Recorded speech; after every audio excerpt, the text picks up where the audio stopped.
vais vous demander juste si vous pouvez s'asseoir ici, parce que je vais appeler Bella de IPCC en première. Ok. Merci.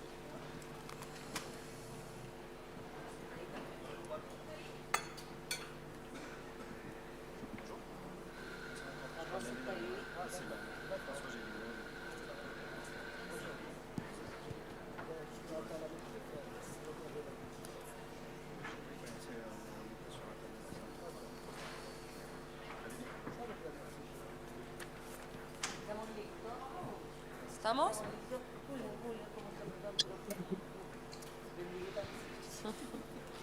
¿Empiezo? Sí. Voy a dar nada más algunas palabras de abrir el día, no la sesión. ¿Me escucha? Okay. Hi everybody, good morning. Thanks for joining us today. Just going to make sure that everybody can hear me okay in the mic.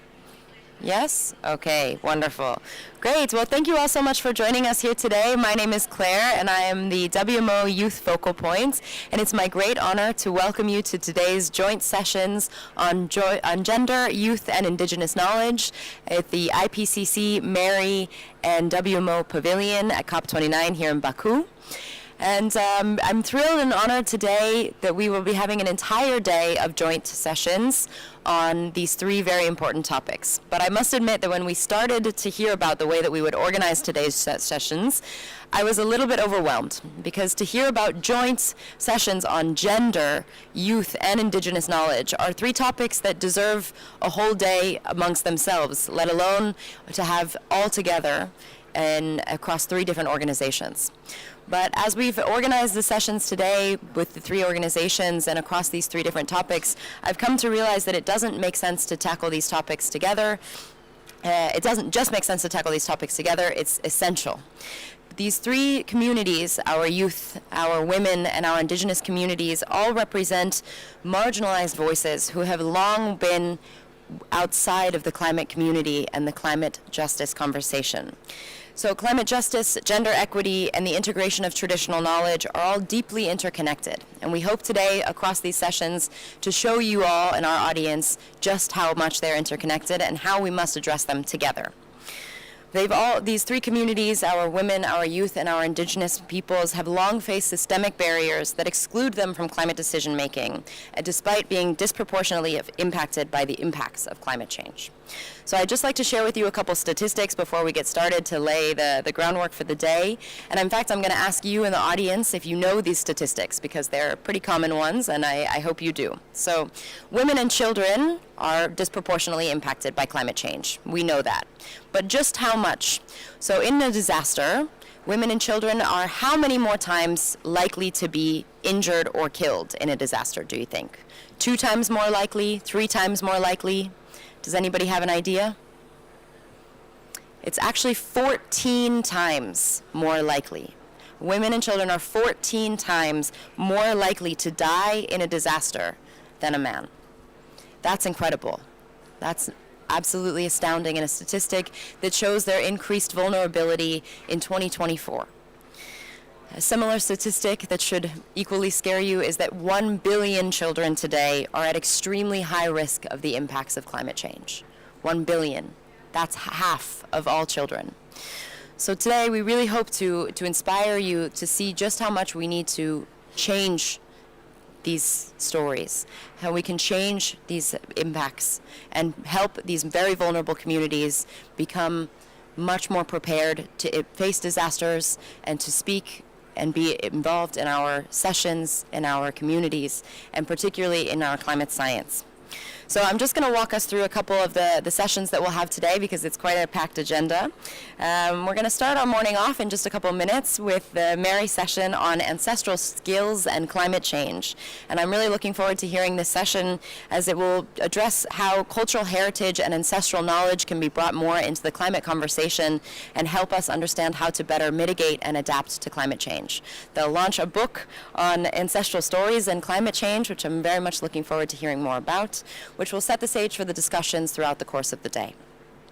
Following their session, we'll have another from IPCC on gender, youth, and indigenous knowledge in the IPCC context, hearing the findings from a number of different IPCC reports, and hearing a little bit about what IPCC is doing institutionally to better involve these three communities.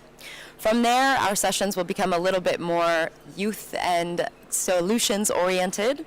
We'll begin to have a session on mental health, looking specifically at children and youth in the ways in which they are thinking and feeling about climate science, and looking at how we can transform anxiety into action. From there, we'll go into a session on communication, storytelling, and creativity that will look at how we can better communicate climate science and better bring in traditional knowledge into our stories and our climate solutions. And finally, our sessions today will end with the session that I'm most looking forward to, which is our intergenerational dialogue. We'll have leaders from WMO, IPCC, and the Mary Foundation all talking about how we can better involve youth and indigenous knowledge, how we can better integrate gender equity, and bring in all three of these communities, not just in a token way and not just representationally, but really to bring them into the conversation in a meaningful way. So I hope that you're able to stick around with us today in these sessions, or that you're able to sort of come in and out. We'll be really looking forward to bringing in you as our audience members into the discussions, because it's not just about our panelists and our experts, but it's also about hearing from you, our audience, and what you think and how we could be doing better. So I'll just close with a reminder that the challenges that we're facing today with these marginalized communities are very interconnected, and so must be the solutions. We need to create intergenerational and intersectional partnerships all together that prioritize equity and amplify these marginalized voices. We need to change the stories we are telling to be more inclusive, more creative, and more engaging. And more than anything, we need to elevate our marginalized voices, whether it's young women, and young leaders or indigenous holders. We are needing to unlock our innovation, our diverse perspectives, and in order to have our collective response to the climate crisis. So I thank you all for being here, and I'd like to just turn over the last word to Abdallah, the Secretary of the IPCC, to give us his opening remarks. Thanks so much.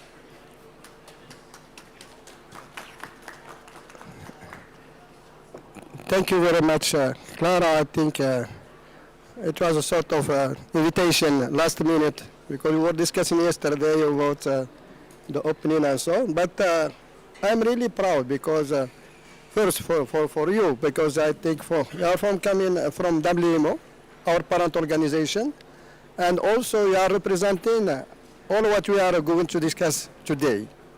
But I am really, I was really accept this invitation because we are working with the Mary Foundation, with WMO, and IPCC. And I think this is an excellent demonstration of the collaboration. I will be short because the process of this day is also about what share vision, IPCC share vision, which is exactly in the heart of what we are discussing today. I will bring, we are speaking about CO2. Now I am coming with the formula, which is RE2. What it means, R, E, I. R for relevance, I for inclusiveness, and another I for interdisciplinarity. RE2. I hope it will be really something we can remember. But R is for relevance, and I want to put this in context. The relevance is our work should be really something that brings quality. And let me say that the collaboration is there to bring quality. Something that we cannot do, the foundation philanthropy can do it. And this improved relevance. And also, what is expected is timely information. And something, it is about time, about celerity. And also the collaboration with the philanthropy for parent organization is a guardian for such timely products and useful products. Inclusiveness. And this is something really, just look into the room now. We can feel already the inclusiveness is there. I think, and this is what it means by including indigenous local knowledge, indigenous people, and Mary Foundation Philanthropy are also doing an excellent job in this area. And also, inclusiveness about gender. And so this is something will be discussed, and it is under also the chair vision. And also not only participation, it's also about the quality of the participation. Sometimes you can have a huge number of participants, but no quality. But sometimes you can have a few number of participants, but quality is high. I am looking here, the people here are bringing good quality, including myself. I am modest. Well, I know some people bringing good quality. Now, what is really important, and this is the last I, is interdisciplinarity. I want to insist interdisciplinarity. No one can say that he knows everything. No one can say that he's able to cover all the discipline. I think it is distributed manner, distributed system. What you are doing, you are excelled in what you are doing. I am doing something, I am excellent, you are doing something. With this interdisciplinarity, it is about the mathematics, not 1 + 1 is equal 2, but 1 + 1, mainly in this pavilion, it equals a billion. I am exaggerating, of course. So anyway, thank you very much for this opportunity. I am really proud to work with you, and it will be something which is really honor me. Thank you very much.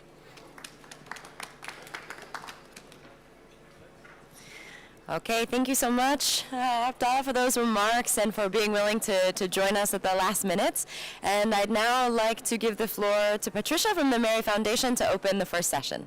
Thank you so much to everyone. Thank you, Claire.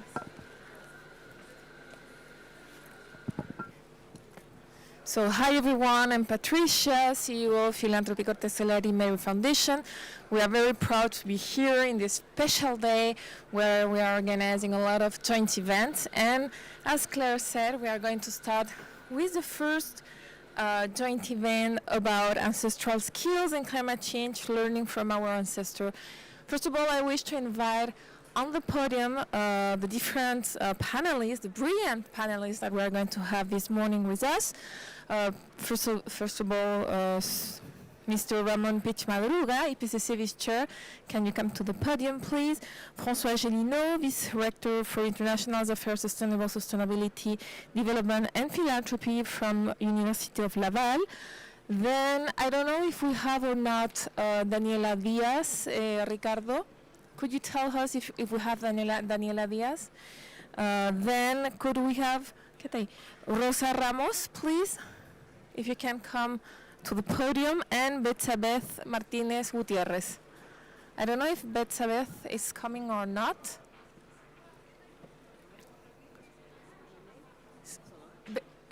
And Solange. I don't have you here, but please, if you are in this panel, you are absolutely welcome, yes.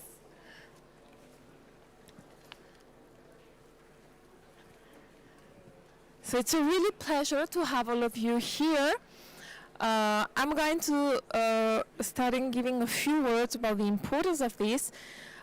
So as you know, this event looks to present and highlight the role of indigenous and local knowledge in accelerating climate change solutions, because conservation and the fight against the triple crisis require that the cultural dimension be addressed alongside the environmental, social, economic, and institutional dimensions. Ancestral culture are a unique source of knowledge for the conservation of our biodiversity and the climate change mitigation, especially the oceans. And coastal societies have developed unique traditions and ways of life closely linked to the sea, which have influences trade, exportation, exploration, and conservation. Cultural heritage not only enrich our understanding of the past, but also contribute to the development of identity and knowledge about the nature-based solutions for the climate change mitigation. So the objective of this high-level roundtable is bring together representatives from different sectors, from the public, private, and civil society, to discuss the importance of cultural heritage and ancestral knowledge in the climate change mitigation and adaptation policy, and This panel will coincide with the launch of Relatos Ancestrales y Cambio Climático, in English, Ancestral Stories in Climate Change, a book of ancestral wisdom from South America on indigenous people and climate change that was led by Filantropia Cortes Solari and that we will be launched today during this panel. So I'm going to start by giving the floor to Ramon Pichmadruga. Ramon serves as vice chair of the EPCC. He has been director of the Center for World Economy Studies in Cuba since 2013. He is also an associate professor of the Faculty of Economics at the University of Havana. Moreover, he has been a member of the Scientific Advisory Committee of the Inter-American Institute for Research on Global Change from 2007 to 2013 and a member of the Academy of Science of Cuba since 2012. Ramon, you are always very welcome. Thank you to be here. The floor is yours. Thank you very much, Patricia. And firstly, I would like to thank Mary Foundation, the World Meteorological Organization, and the IPCC for firstly organizing this event on this crucial issue, but also for inviting me to share in this panel of distinguished experts in this morning. I could say that indigenous peoples and indigenous knowledge is crucial for understanding the interrelationships between these crucial relevant issues that have been already mentioned as part of the so-called Rio Trio conventions dealing with climate change, biodiversity, and land degradation, desertification and land degradation. They are in the core of these interrelationships, and this knowledge, indigenous people's knowledge, is crucial for also as part of different instruments and different vision for in looking for solutions to this combined challenge for humanity. I mean climate change, biodiversity loss, and land degradation. I'm going to refer in this intervention because I'm also participating in the second segment of this big event dealing much more with climate change and the IPCC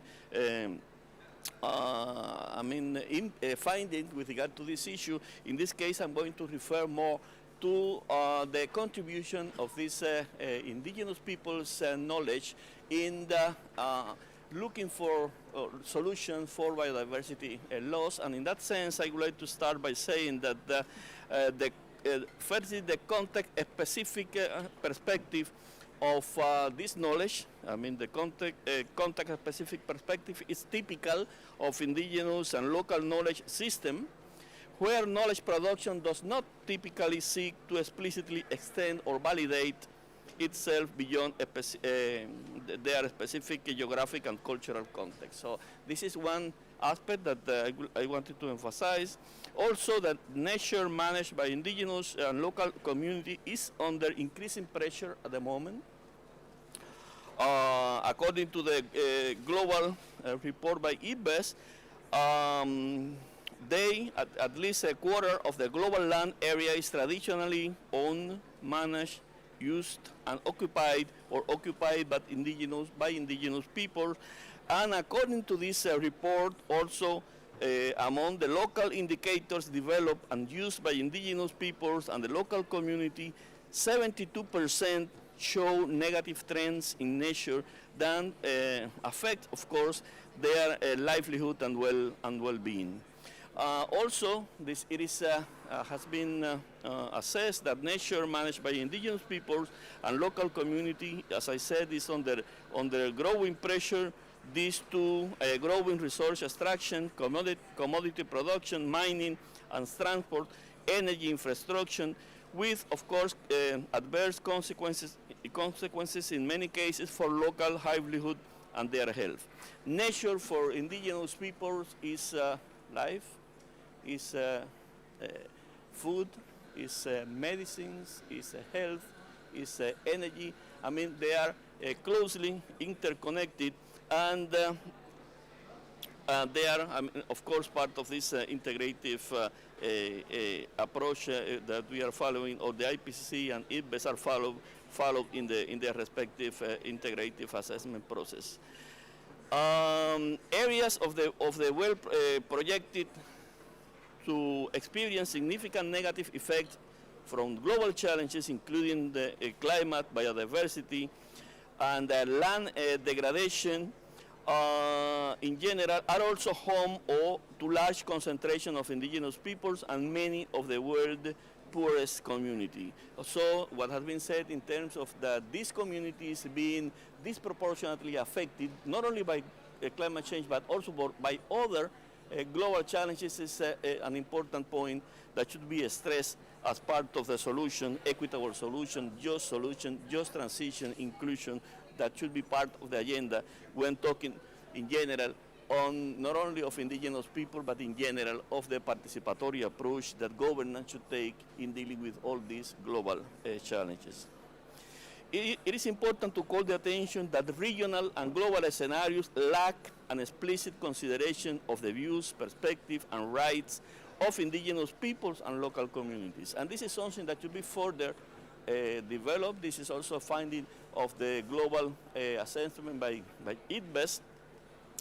And so it is important also to promote education, knowledge generation, and the acknowledgement and of the different knowledge system, including, of course, this knowledge of indigenous people. Recognizing the knowledge, innovation, practices, institutions, and values of indigenous peoples and local communities is crucial for ensuring their inclusion and participation in this in environmental governance. And also the positive contributions of indigenous peoples and local communities to sustainability can be facilitated through national recognition of their rights. Their lands are often important areas for in situ conservation with regard to biodiversity. And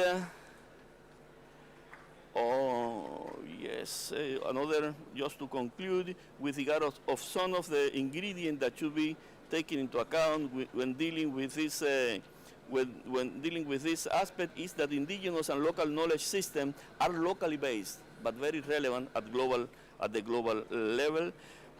They often manage their lands and coastal area based on culturally specific world views, their cultural specific world views, applying principles and indicators such as the health of the land, caring of the country, and reciprocal responsibility. In conclusion, some aspects that are taken care of as part of this assessment in the case of IPBES has to do with the need of enabling the inclusion and participations of these communities, improving collaboration, recognizing the different types of knowledge, promoting the use of biodiversity-friendly management practices, promoting and strengthening community-based management and governance, and developing robust and inclusive decision-making process. As I already said at the very beginning, I have based this first intervention dealing specifically with one of the global assessments, which is not, in this case, the IPCC assessment. I'm going to refer to the IPCC assessment later as part of the second segment, but in this case, IPBES, which is similar to the IPCC, but in the context of biodiversity, has been exploring, and I could say that has been more proactive up to now in dealing with the indigenous and local knowledge issues. IPBES has a targeted task force dealing with this aspect, and also has been including additional provision with regard to the assessment of this form of knowledge in the second global assessment that is at the moment under preparation. For the IPCC, as we will see later, we are in a process of improving this. We have been incorporated already this assessment in the working group 2 and 3, but still we are in an emerging process, in my view, of going further in that direction, and we are exploring the best way to do that in correspondence to the second letter that you mentioned, Bella, in your when talking. I mean, inclusiveness. How to be much more inclusive also of the various forms of knowledge into the context of the IPCC assessment. With this, I would like to conclude for now, and let's see, we can elaborate a little bit more on that later on. Thank you. Thank you very much, Ramon, to point out the importance of include the ancestral knowledge and all the improvement that you have done from the IPCC and the conscience to go forward in that sense. I would like to give the welcome to Betsabe Martinez Gutierrez, who just joined us, so please have a seat. And together with that, I'm going to give the floor to Solange Bandiaki Banji, who is the president and coordinator of the Rights and Resources Initiative, a global coalition of over 200 organizations advancing the right of indigenous people, local communities, and Afro-descendant people. Solange was previously led Everrise strategies in Africa and spearheaded Everrise Gender Justice Program. Before the Rights and Resources Initiative, she was with Partner Global, where she led programs on access to justice and peace building. She has also worked as a regional expert on gender and climate change for the African Adaptation Program and the UNDP Gender Team. Solange holds a Master in Environment and Philosophy at Cheikh Anta Diop University, Senegal, and a PhD of Women and Gender Studies from Clark University, USA. Solange, bienvenue. Merci. Okay. Thank you very much. Good morning, everyone. And this is a great topic to address at COP29. And for my intervention, I would like to focus on a category of actors that we generally don't talk about, which is the Afro-descendant peoples in Latin America. And as the moderator rightly said, RRI is a global coalition, and we work with indigenous people, local communities, and Afro-descendant across the world, mainly in the global south, in Africa, Asia, and Latin America. And why are we talking about the Afro-descendant people at this COP? First, it is important to know that the Afro-descendant people in Latin America and the Caribbean represent 21% of the population, around 134 million, so which is really huge. But for those of you who have been at COP16 in Cali, you would know that at least for the first time, the CBD has recognized the Afro-descendant people as a category of actor important to keep in mind when it comes to biodiversity conservation. So we're hoping also that UNFCCC would at some point get to that. And for the sake of this conversation also, I'll focus on the Afro-descendant women. And as we know, indigenous people, Afro-descendant and local community women, they play a multiple and unique role when it comes to climate change mitigation and adaptation, but also when it comes to reduction of carbon emission. They can vary from forest-based labor, involvement in agriculture, biomass energy, and so on. And this knowledge pretty much is linked to their livelihoods, but also to their rights to land and resources. And as we know, when their rights are not recognized, it will be very difficult for women to take care of the planet. And the Afro-descendant, as we know also, they came from Africa, and it has been more than 500 years that they have been, and they have transferred or carried with them their ancestral knowledge. And that's actually what they have been using when it comes to biodiversity conservation and climate change mitigation. And here I would like to use two concrete examples of some of our collaborators in Colombia and Honduras, and sharing with you what they have been doing and what it means when it comes to cultural heritage and knowledge around climate change. In Colombia, the Association of Afro-Descendant Women of Northern Cauca, called ASOM, has for 20 years brought together more than 200 women who work to transmit ancestral knowledge to new generations and implement practices that contribute to reducing biodiversity loss, mitigating the effect of climate change. And RRI, in collaboration with ASOM, has established and managed 15 community conservation areas in 7 Black community councils in the Choco region. And these efforts include the recovery of ancestral knowledge in agriculture and medicine, the protection of water sources, the restoration of degraded areas, and the transmission of knowledge to new generations through families and schools. Another concrete example is in Honduras. The organization de Desarrollo Étnico Comunitario Territorial, ODECO, with the support of RRI, work with the Garifuna women of all ages to conserve and restore the wetlands and mangrove of the Laguna de Zambuco Biosphere Reserve, which is a Ramsar site of global importance. This project also promotes awareness of the value of the wetland among children and youth and involve both their homes and their schools. These are just two concrete examples, but you would agree with me there are so many, many examples in the indigenous communities, in local communities like this one, on how women contribute to climate change mitigation and adaptation. But also, we know that they do face many challenges and around, like, at all levels when it comes to participation and representation. But one of the key challenges I would like to share today is direct access to finance. They have been contributing, but we know that women have not been having access directly to climate change funding. So how do we change that?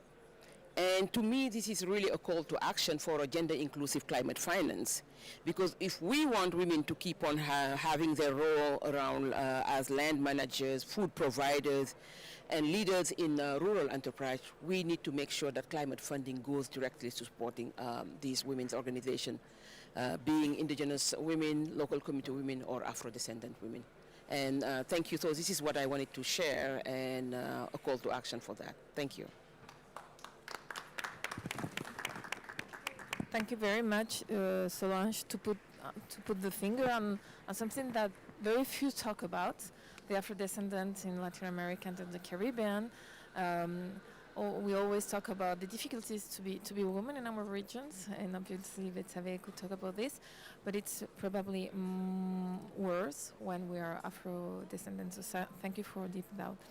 Now we're going to give the floor to Francisca Cortez Solari, who is the executive president of Philanthropy Cortez Solari. She's an entrepreneur, environmentalist, and philanthropist who has dedicated her life to integral and sustainable development initiatives in Chile and around the world. With an extensive personal and family background in the world of design and retail. In 2002, she founded Philanthropia Cortez Solari, a philanthropic project that promotes integral and sustainable development through integral education, climate change mitigation, and biodiversity conservation. She has been an outstanding promoter of climate change mitigation and biodiversity conservation in Latin America through scientific research, environmental education, and outreach projects developed by the Mary Foundation, part of Philanthropy Cortez Solari. She is also the new member of USAN's 15 Patriots of Nature that bring together the world's leading conservation leader to mobilize resources and technical capacity and strengthen USAN's management and vision for conservation. Francisca, we give you the floor. You're very welcome.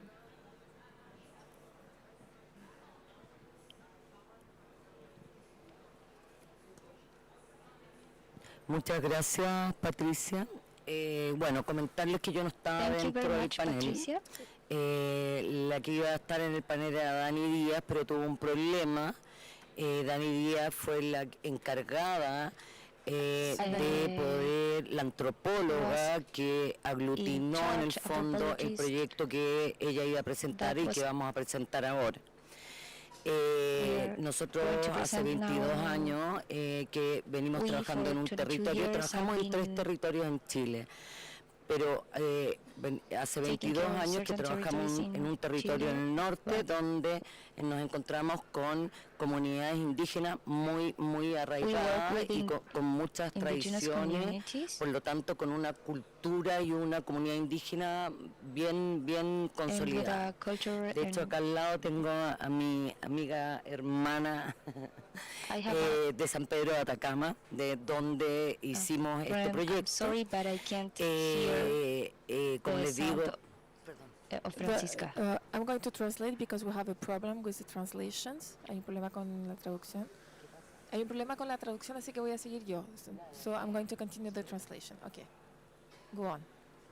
So Francisca was saying that she has been working for many years in the territory, and she was introducing also Rosa, her friends who belong to that territory. Go on, please. Sigue, sí. Hoy en día, nosotros lo primero que hicimos cuando llegamos a San Pedro de Atacama, a este lugar, fue obviamente trabajar sobre el territorio, mirando el territorio y haciendo todas las dinámicas territoriales. Entendimos que uno de los principales objetos de conservación, que a mí la palabra objeto de conservación no me gusta mucho, pero es la palabra usada, uno de los objetos de conservación justamente eran los pueblos originarios del territorio. No hablábamos de ningún animal como en las otras latitudes. En esta latitud 22 hablábamos de que necesitábamos como resguardar y enfocarnos en que su cultura permaneciera. De ahí con Tañería venimos trabajando ya hace, 20 años con diferentes proyectos, pero el último proyecto que les voy a presentar, no sé si me podrían pasar los libros que están atrás. Maybe you could pass the books that are in the back. Los libros. The books.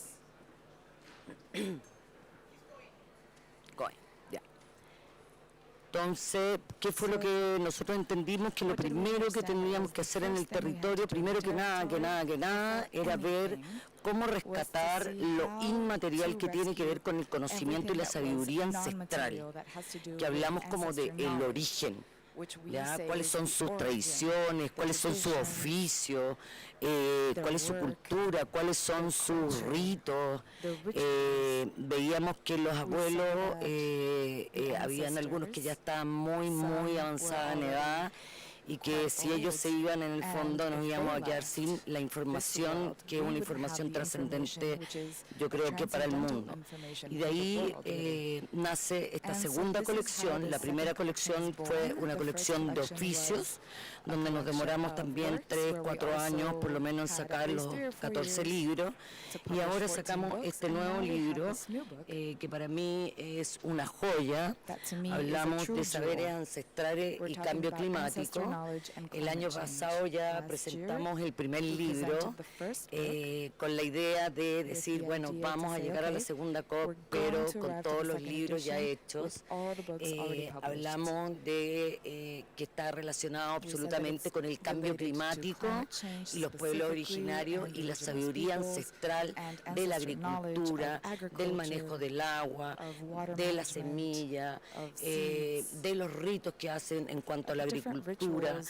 Pensamos que era muy importante sacar esta colección de libros neteada en el fondo con el cambio climático y los pueblos originarios, porque si nos proyectamos tal vez hacia 30 años, 40 años, 50 años, me imagino que tal vez en algún momento, así como vamos, tendremos que sobrevivir en algunas regiones. Entonces, para nosotros esto es como la Biblia de la sobrevivencia, por lo menos de nuestro país.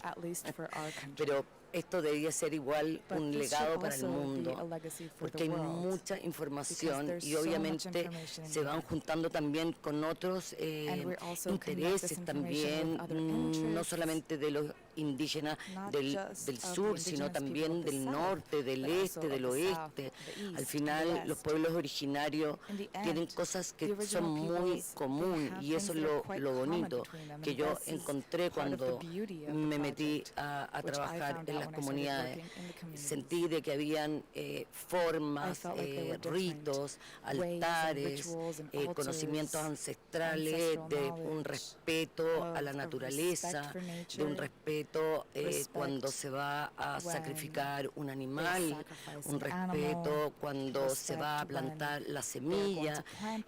Siempre hablan de las mingas en los ríos, siempre hay trabajos comunitarios que son muy hermosos y que hemos reunido en estos libros. El trabajo se demoró 3 años. Me hubiera encantado que Dani Díaz, como les comento, hubiera presentado, porque ella tuvo el trabajo con la comunidad netamente.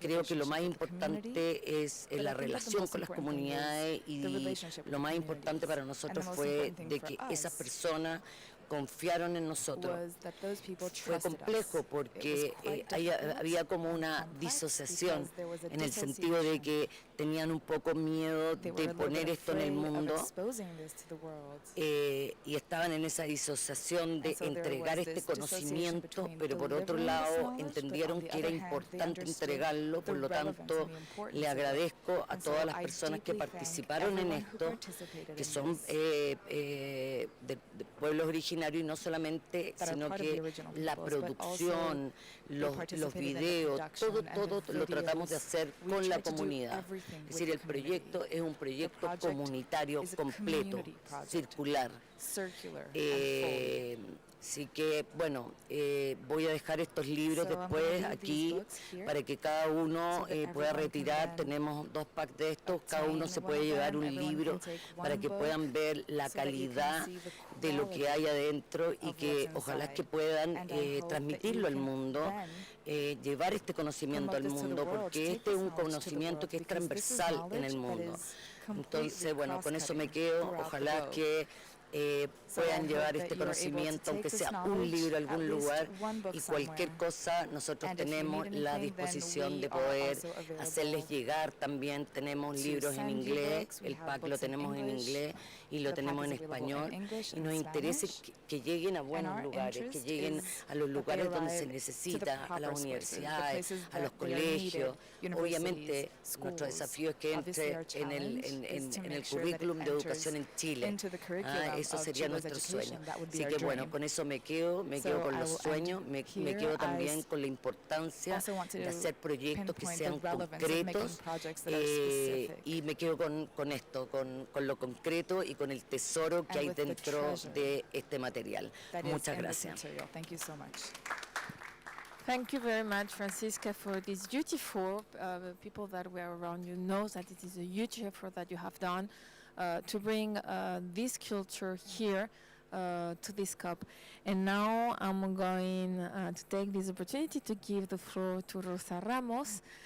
Rosa is a member of the indigenous Licanantay culture. She grew up in a community of 15 families in Machuca, an Atacameño town on the route to the Tacto Geysers. She's an expert in sustainable and territorial development. She has worked for years in the Atacama region, including the Puriveter Elemental Reserve that belong to Philanthropy Cortes Solari. Rosa, it's really a pleasure to have you here.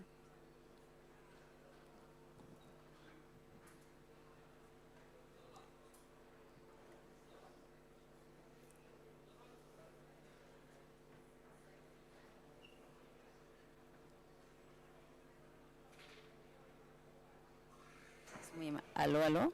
Hello, hello. Sensak, can you hear sensak, me? kayajía, capín.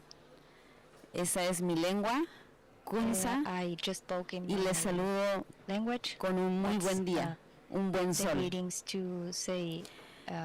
Yo vengo de donde está esa montaña, I come ahí from es where el the volcán mountain is, Licancabur, que Licancabur, tiene cerca de 6.000 which metros de has altura around 6,000 y tiene una gran laguna en and su it also cumbre has a- de color a big turquesa. lagoon Y ahí llegamos of a turquoise caminando color. hacia la And montaña we arrived para honrar el walking solsticio towards the de verano, que to para honor nosotros es pronto, the el 21 summer de diciembre. solstice, which is Somos on un pueblo de los We Andes are muy conocido y from los reconocido, Andes, very well known. y agradecer mucho por introducirnos en really cuán thankful importantes for- son los pueblos indígenas en este for this tiempo de opportunity to el cambio recognize climático. indigenous people in these times of climate change. Nosotros como territorio en el desierto As territory in the somos desert, también we laboratorios are naturales, also natural laboratories, somos parte de la We conservación are para el mundo. part of the conservation work, Nuestra genética en la alimentación, por ejemplo, and que es eating, for example, is auténtica, nuestros maíces, nuestras papas, corn que se or cultivan en lugares potatoes muy extremos, are de mucha grown in aridez, extreme places, degradación, places which are de very dry. tierras muy saladas. Entonces have es very complejo strong buscar cultures. el alimento en nuestra So tierra. it's complex to look Entonces for agradecemos balance. también So a really thankful personas como Francisca to be que like ponen Francisca, de su corazón, de su interés, who put their hearts into para this poder interest to be able to compartir al mundo lo que nosotros queremos que se conserve enter y or se begin the pueda world. We también want to achieve conservation. ¿Se está traduciendo, Patti? Sí. Ya. Is que this se being pueda también And we enseñar. also want to Nosotros los pueblos indígenas a nivel mundial, cerca del 70% de la alimentación que se produce para el mundo están en tierras indígenas. Conservamos el 80% de la biodiversidad y somos aproximadamente el 5% de la población. Por tanto, es muy importante que existan instancias y recursos para que nosotros podamos difundir lo que queremos dejar también para las futuras generaciones. Y en estos libros principalmente, gracias nuevamente por ponerlo, también existen muchas personas de los territorios que hoy en día queremos compartir nuestra experiencia, nuestros saberes, nuestra cosmovisión, nuestra forma de ver la vida, nuestra relación que tenemos con la tierra y el cielo, porque nosotros estamos en el centro y hacemos que esto de alguna manera fluya para la humanidad. Y aparezco también en uno de los libros donde hablo por todas mis relaciones, porque el hombre o la persona indígena no mira solamente el ser humano como lo más importante de la tierra o que nosotros somos los que decidimos por ella. Somos parte de ella, somos hijos de la madre tierra y tenemos una relación continua con el agua, con el sol, con el viento, con nuestras ancestras y nuestros ancestros que no vemos, pero sabemos que están presentes en cada acto que hacemos, sobre todo cuando tenemos un compromiso y una relación muy importante con que es la chacana. La chacana es la cruz andina que representa el calendario agrofestivo.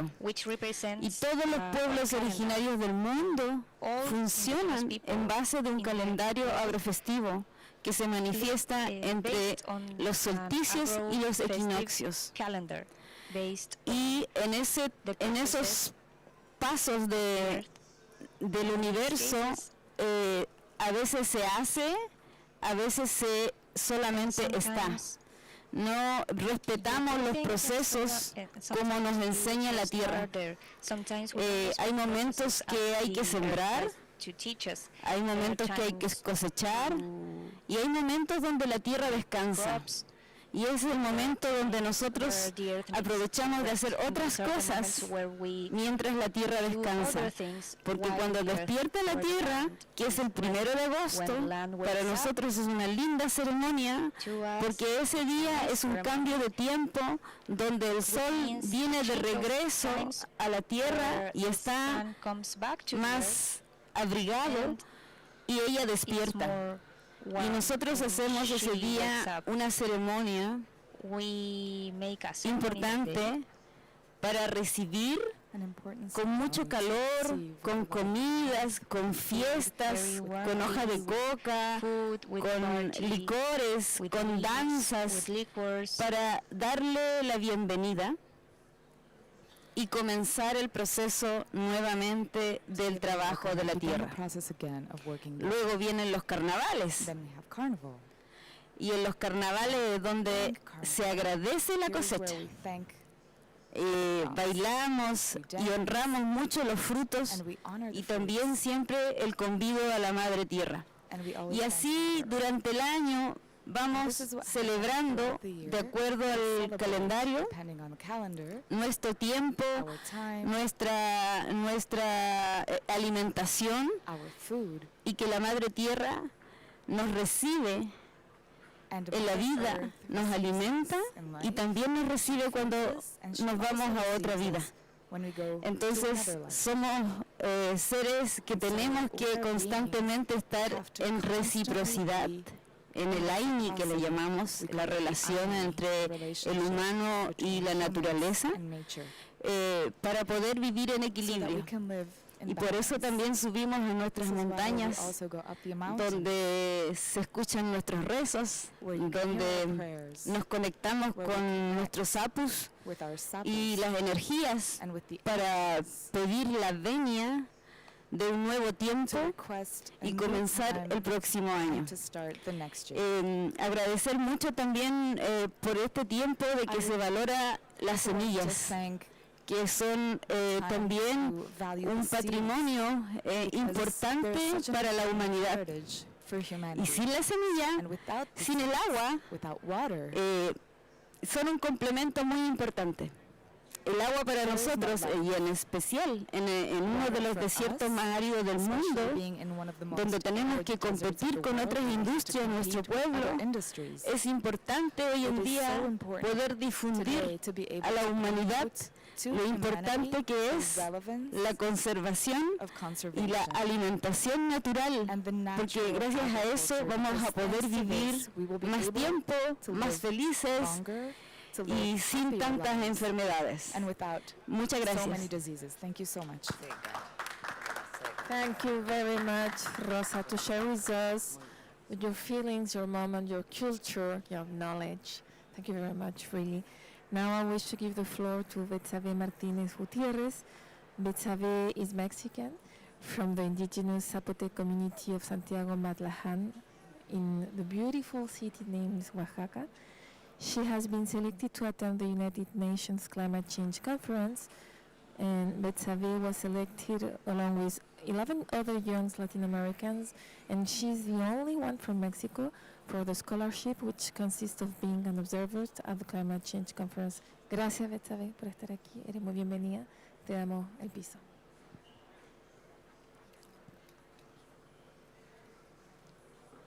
Hola, buenos días a todos los presentes. Es para mí un gusto estar aquí y compartir con personas con tantos conocimientos que se han dedicado a la defensa de los pueblos indígenas y afrodescendientes, no solo en América Latina, sino también en el mundo. Yo soy una joven indígena perteneciente a una comunidad zapoteca en Oaxaca, México. Soy una mujer que a lo largo de mi vida me he dedicado al empoderamiento de las mujeres, a temas de derechos humanos, y actualmente estoy trabajando con un proyecto que engloba al empoderamiento de las mujeres hacia el tema de la producción del mezcal, que es la comunidad donde yo vengo, hacia convertir el proceso a un proceso sustentable a través de energías limpias. Actualmente formo parte de una organización que es Likes, que es por la que fui seleccionada para estar en este evento, que justo tiene como propósito visibilizar a la juventud indígena y afrodescendiente, a los jóvenes en espacios climáticos internacionales.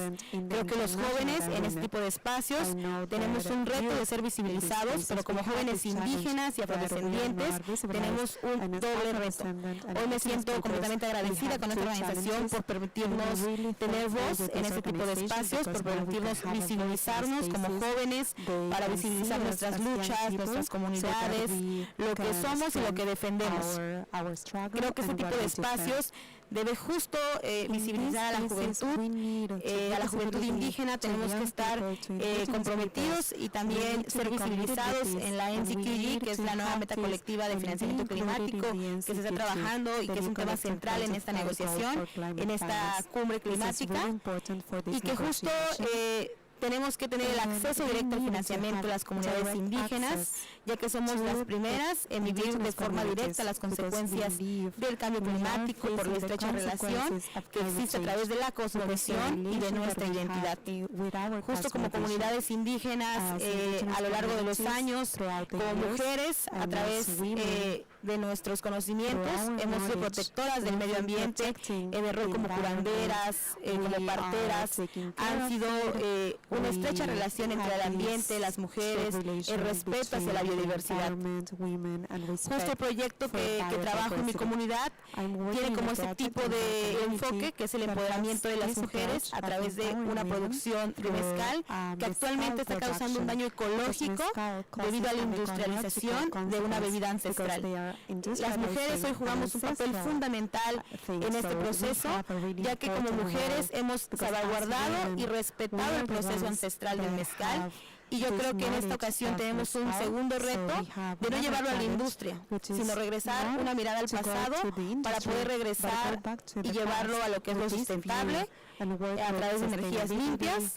Y justo este proyecto que estamos trabajando con mujeres en mi comunidad, en Santiago Matatlán, asimismo a través de una red de la que formo parte de intérpretes y promotores interculturales, trabajamos temas precisamente de la inclusión de los pueblos indígenas en diferentes espacios a través de la promoción de las lenguas indígenas. Creo que también en este tipo de espacios como jóvenes tenemos una barrera muy grande, que es la barrera lingüística, y que justo quiero reconocer el trabajo de las intérpretes de la organización en la que formo parte, que nos han encaminado y se han preparado con nosotros para poder ser parte de las negociaciones, para que como jóvenes se pueda escuchar nuestra voz en este tipo de espacios, ya que conocemos que existen barreras lingüísticas dentro de la Organización de las Naciones Unidas, en la que solo se reconocen algunos idiomas oficiales y que no se encuentra con interpretación oficial, y que como organización se tiene un doble reto al justo proporcionar la interpretación, preparar a las intérpretes, y que eso ha sido un proceso muy largo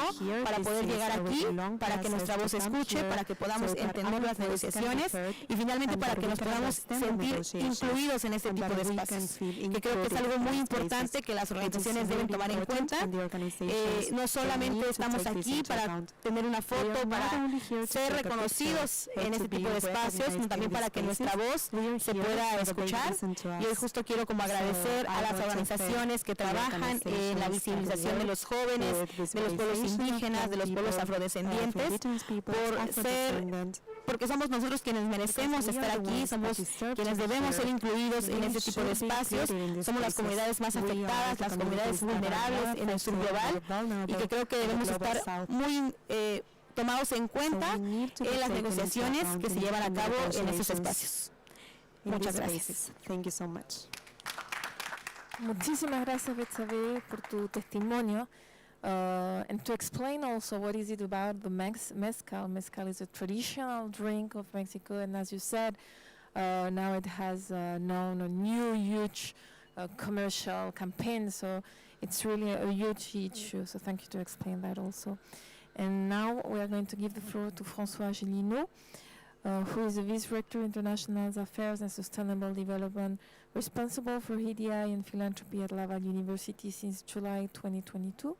He's also professor at the Department of Political Science since 2006, and he's chair in democracy, or was chair in democracy and parliamentary institutions from January 2011 to December 2022. François, we will give you the floor. Thank you very much, Patricia. I'm also really happy to be here. Thank you for the invitation. We started with an example from Chile, then moved on to Mexico, and I'll give you an example from Canada. So we'll cover the whole territory.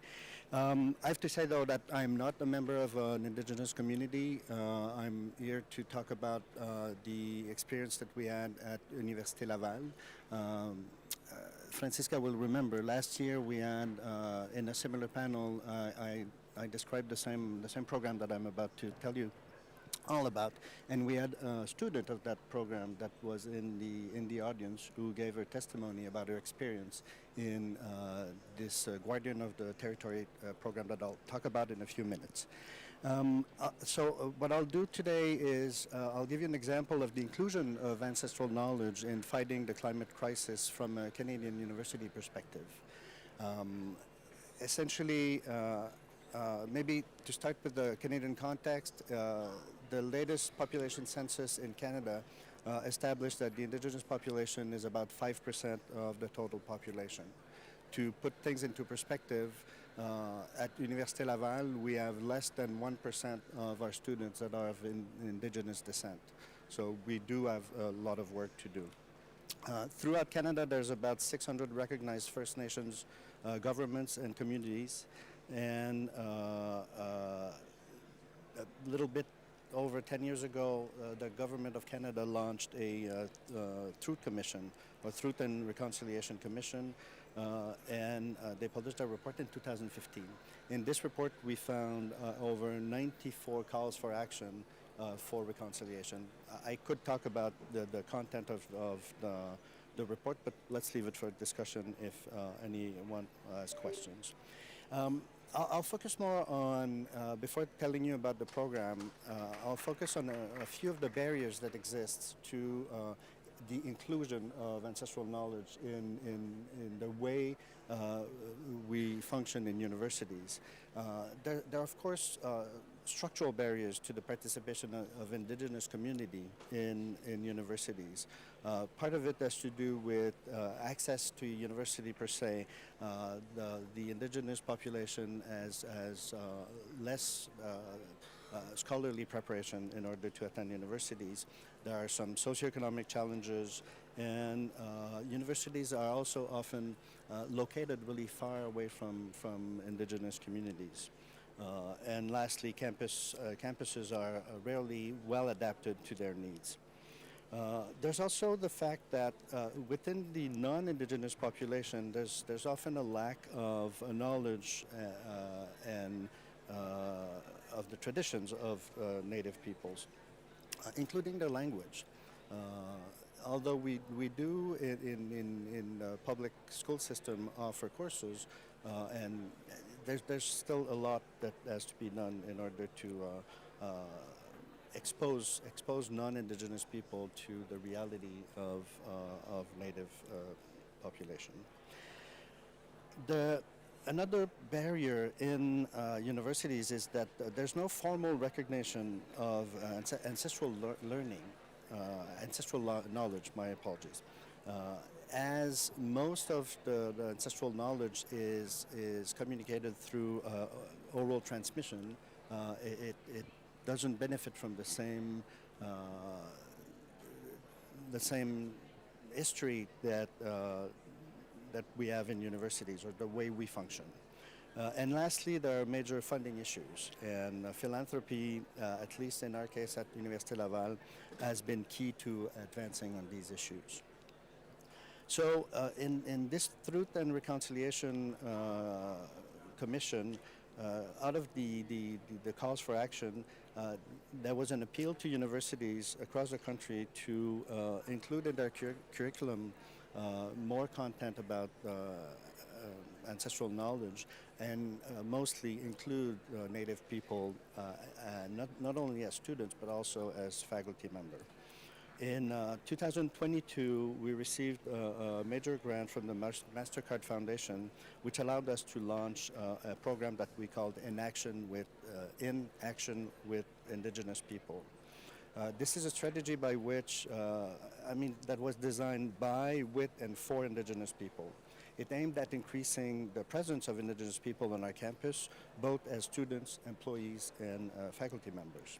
It also aimed at creating a new and more welcoming environment for members of Indigenous communities. We really rapidly designed what we call the Circle of Indigenous People, which is a space dedicated to Indigenous people, so they can feel at home on our campus. They can assemble together and exchange their experiences. We're also working on residence a building that will be exclusively dedicated to Indigenous students and their families. But most importantly, and what I wanted to talk about, was the program that we launched 2 years ago, which is called Guardians of the Territory. It's not a unique program. It also exists in other Canadian universities, and to my knowledge, in some Latin American countries also. I've had examples of it in notably Brazil and Colombia. So the program is designed by, with, and for the members of the indigenous communities. It's based on a mixture of traditional knowledge and university-level training. So the teachers are both faculty members from the university, regular faculty members, but also elderly from indigenous communities. The program is designed to train individuals with a holistic understanding of the environment, people that are able to understand the intricacies of their territories through the lens of their communities and through the lens of Western science. So, as I said, the program is based on a mixture of classic university training and field work in a variety of indigenous communities. We graduated our first cohort last May, and we'll have a new cohort. We have another cohort that is undergoing right now.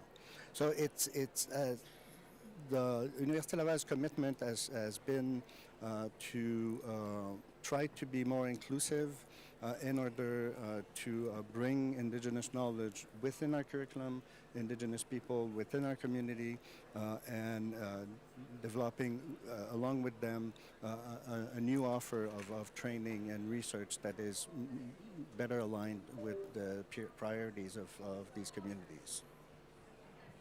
Thank you.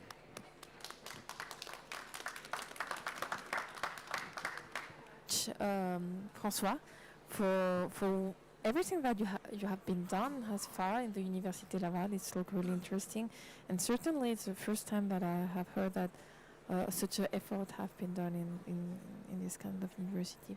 So before starting with some questions, I wish to open the floor to all the public and ask if someone have some questions for the panelists or not. Quisiera como primero abrir el panel al público y saber si alguien tiene ganas de hacer un comentario o alguna pregunta dentro de la gente que tenemos aquí. ¿Sí?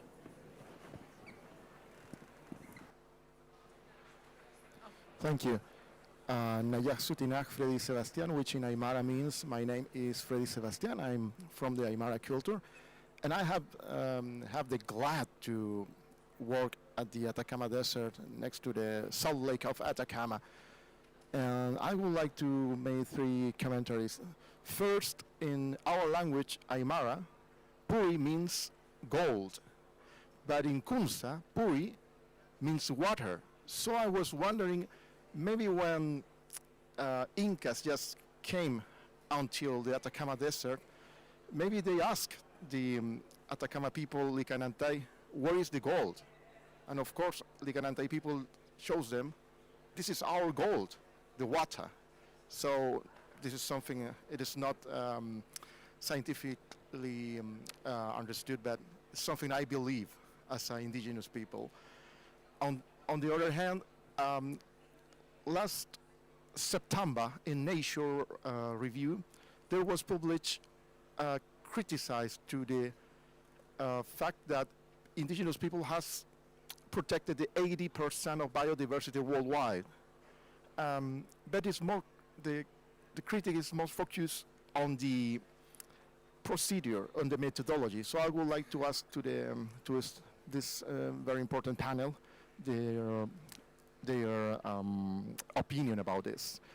Last question is concerning the people in Atacama Desert, and I'm going to do it in Spanish. Estimada Rosa, muchísimas gracias por tu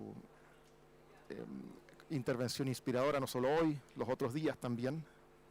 Yo quisiera hacerte una pregunta por un lado, estamos claros que es necesario conservar, ¿verdad?,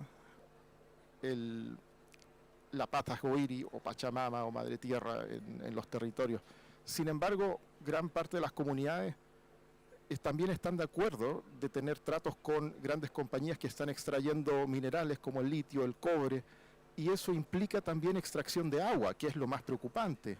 Y bueno, si sacamos el agua del medio ambiente, sacamos la biodiversidad.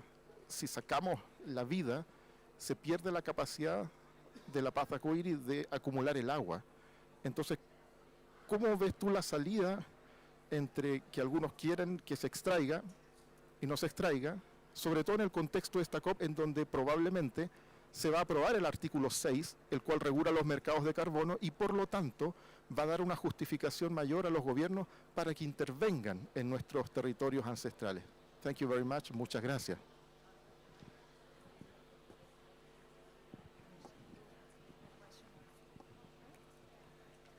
Yes, we're going to have the translation of the question because it's really a very interesting question.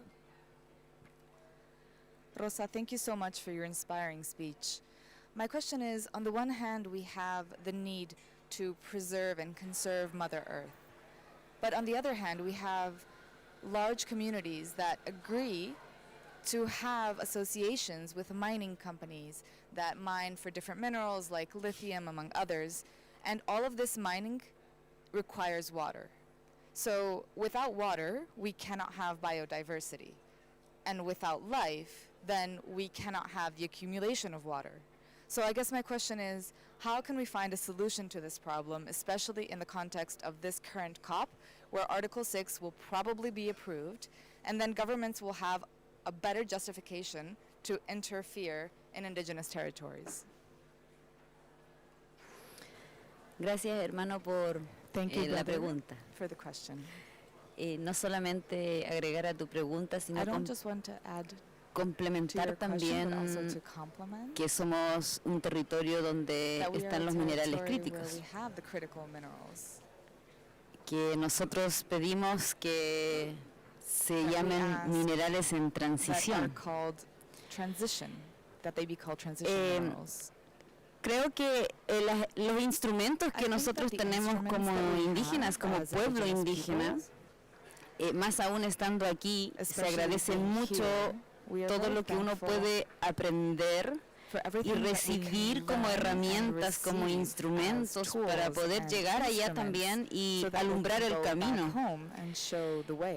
Actualmente nuestros hermanos que han cedido es por falta de información. Y nuestra idiosincrasia no es un pueblo de comerciantes. Somos un pueblo que está en un centro donde donde existía mucho comercio, donde había relación con otros hermanos, habían otras lenguas. Por tanto, se cree siempre en la buena fe. La solución son las políticas. Primero por el agua, porque hay una parte de este gran elemento que el Estado de Chile no reconoce como agua, que es la salmuera, que es la que tiene el litio. Y entonces tenemos que hacer un trabajo como pueblo indígena y presionar para que tengamos el consentimiento, y no solamente la consulta, y tampoco una consulta segmentada a quienes podrían aprobar las consultas. Otra cosa también, se vulneran nuestros derechos por el hecho de que no hemos sido por historia un pueblo millonario en este mercado, ¿no? Somos muy ricos en minerales, en cultura, en una belleza paisajística. Tenemos uno de los observatorios más altos del mundo. Entonces, claramente somos un lugar que Chile incluso se siente orgulloso cuando sale, ¿no? Por todas las bellezas del mar, de todo lo que tenemos. Pero aquí el tema son las políticas, las leyes que nosotros como pueblo indígena tenemos que insistir que se modifiquen, como el Código de Agua. Si el Código de Agua cambia y se reconoce la salmuera como agua, hay otra forma también de poder hacer presión, de que se inscriban y se reconozca el patrimonio genético, que son los extromatolitos, los extremófilos, que viven por millones de años, que cuando se origina la vida. O sea, son antecedentes muy importantes que las políticas tienen que reconocer la ciencia y la sabiduría indígena como algo relevante para este nuevo cambio y esta transición energética que existe. Y por otro lado, si bien el convenio 169 permite las negociaciones, también pido esa sabiduría para mis hermanos, para que puedan realmente estar en una mirada de el mismo nivel y ser parte de la cadena de valores y no meros cobradores de impuestos, por así decirlo. Entonces, en esta COP, justamente que se discuten las finanzas y que muchos de los hermanos vienen a pedir que se le reconozca parte de sus derechos, porque la gran mayoría de estos minerales que son parte de la transición energética están en territorios rurales o indígenas.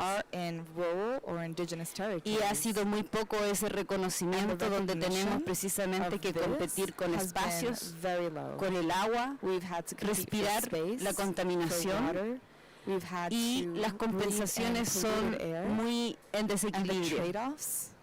Y por otro lado también las discusiones deben ser de manera global del pueblo indígena y no de grupos.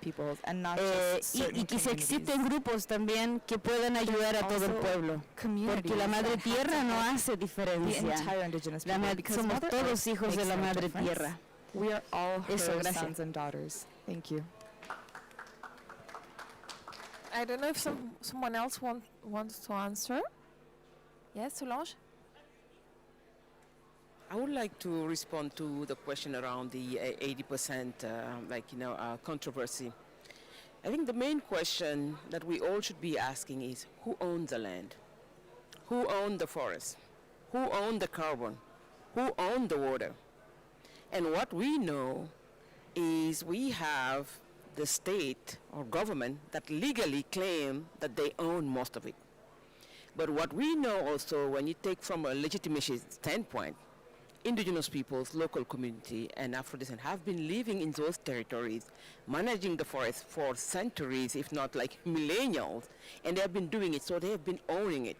So I think there is this colonial perspective around legally owned and really what people really own from their own standpoint.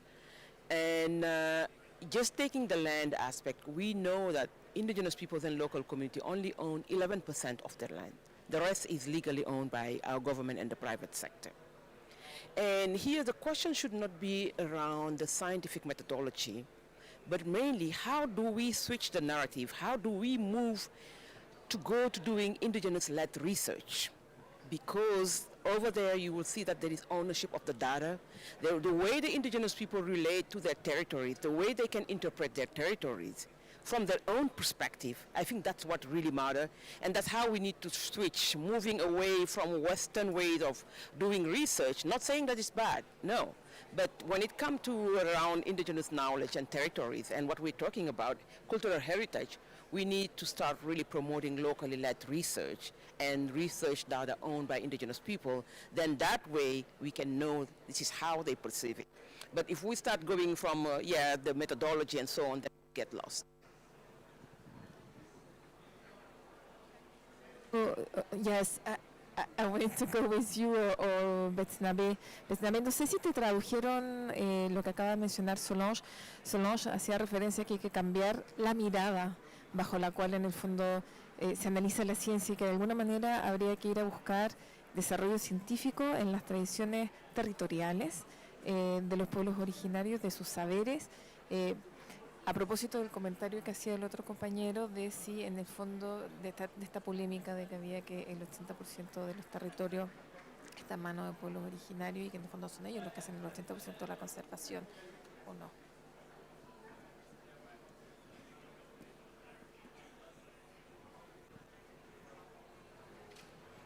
Claro, yo creo que justo lo que han mencionado aquí las feministas y también lo vuelvo como a reiterar, los pueblos indígenas siempre han tenido como una cosmovisión que han salvaguardado de generación en generación, un conocimiento que tenemos desde nuestras ancestras y que yo creo que ha sido como un conocimiento que desde años atrás, si regresamos como una mirada al pasado, ha sido como un tema de salvaguardar el medio ambiente de acuerdo a nuestras creencias, a nuestras costumbres, dado que en los pueblos indígenas existen creencias y costumbres muy arraigadas en las que se tiene como el tema de la conservación del medio ambiente, del respeto de los procesos y de que las mujeres juegan un papel fundamental en ese proceso de salvaguardar, de ser quienes han respetado como este tipo de procesos en la naturaleza. Y respecto al comentario justo de que los pueblos indígenas pues siempre han estado como en estos espacios de tener pues son quienes son como los guardianes, los dueños de la biodiversidad, de los bosques, de las selvas en el mundo. Sin embargo, debido a lo que actualmente está pasando, las comunidades se enfrentan directamente a la lucha contra la crisis climática y sin embargo, bueno, ha sido como un tema también de política, de gobiernos, de economía, que ha sido como un tema muy extenso en este tipo de lo que es la importancia de los pueblos indígenas en el medio ambiente. Thank you very much, Betsnavi. I have a last question for all of you. How can we improve the integration of indigenous knowledge? I'm not saying the political participation because we already have the convention, but it's not enough or it's not properly working. So how could we integrate really the knowledge? You mentioned, François, what you have been done at university.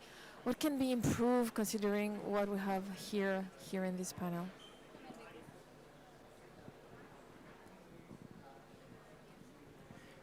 En español, traducimos la pregunta. Yes, I wanted to ask about how we can integrate this knowledge. No sé si ya le entendieron igual, porque a Beth ya le traduje. Perdón. I think it's really interesting, and I don't think it's a zero-sum game. It's not either or. We can work together, and I think there are examples of that. The guardians of the territory that I talked about is a good example, but there are others.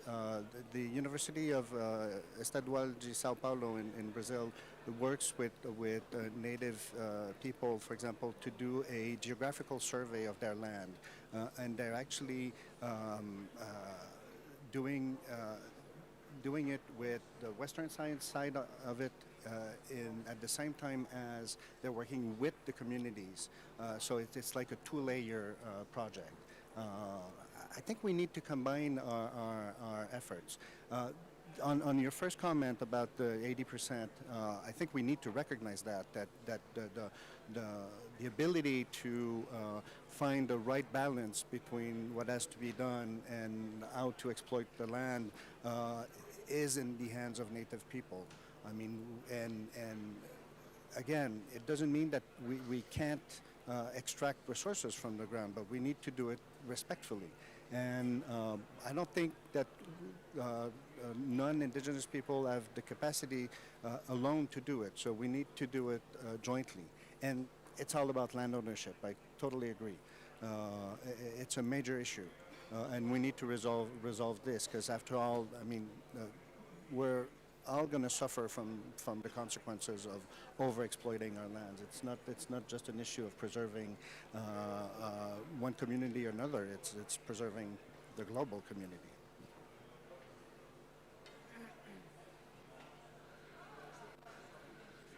So wants to answer? Otherwise, we have another question there. Francisca, ¿quieres intervenir?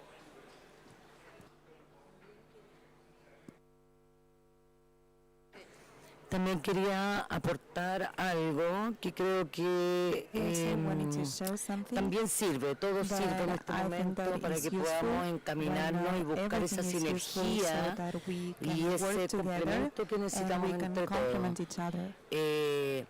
Yo llevo 22 años trabajando en un territorio y tampoco ha sido fácil trabajar en el territorio. Entonces también ahí hay un llamado también a los indígenas también